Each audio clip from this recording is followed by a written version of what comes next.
ላይፍ ቁጠባና ብድር ህብረት ሥራ ማህበር የ7ኛ ዓመት የምስረታ በዓሉን በክብር አከበረም።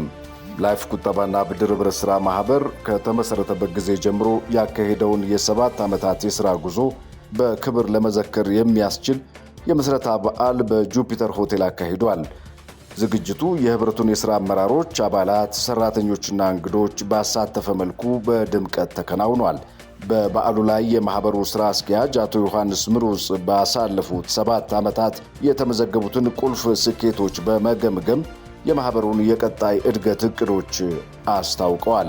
ላይፍ ቁጠባና ብድር ህብረት ሥራ ማህበር በተባበሩ ጥረትና በሰራተኞችና በአባላቱ ድጋፍ አስፈላጊ ውጤቶችን አስመዝግቧል። ይህ እድገት የሁላችንም በህብረት ኃይልና በትጋት የተገኘ ውጤት ነው።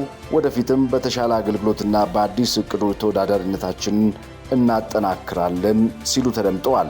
ማህበሩ በአሁኑ ወቅት በአዲስ አበባና በሌሎችም ከተሞች 6 ቅርንጫፍ ጽሕፈት ቤቶች ያሉት ሲሆን የአገልግሎቱን ፍጥነትና ጥራት ለማሳደግ በዲጂታል ስርዓት ላይ ከፍተኛ ትኩረት በማድረግና የራሱን ኮር ባንኪንግ ሲስተም በማልማት ለአባላቱ ምቹ የፋይናንስ አገልግሎት እየሰጠ ይገኛል። በበዓሉ ማጠናቀቂያ ላይ ማህበሩ ላስመዘገበው ስኬትና አስተዋጽኦ ላደረጉ ሰራተኞችና አባላት የተለያዩ የስኬትና የቅድሚያ ሽልማት በይፋ ሰጥተዋል። በመጨረሻም ላይፍ ቁጠባና ብድር ህብረት ሥራ ማህበር በቀጣይ ዓመታት በተጠናከረ አባልነት በፈጣን አገልግሎትና በዘመናዊ ቴክኖሎጂ በመታገዝ የተደጋጋሚ እድገት ለማሳካት ታላቅ ትኩረት እንደሚሰጥ አስታውቋል።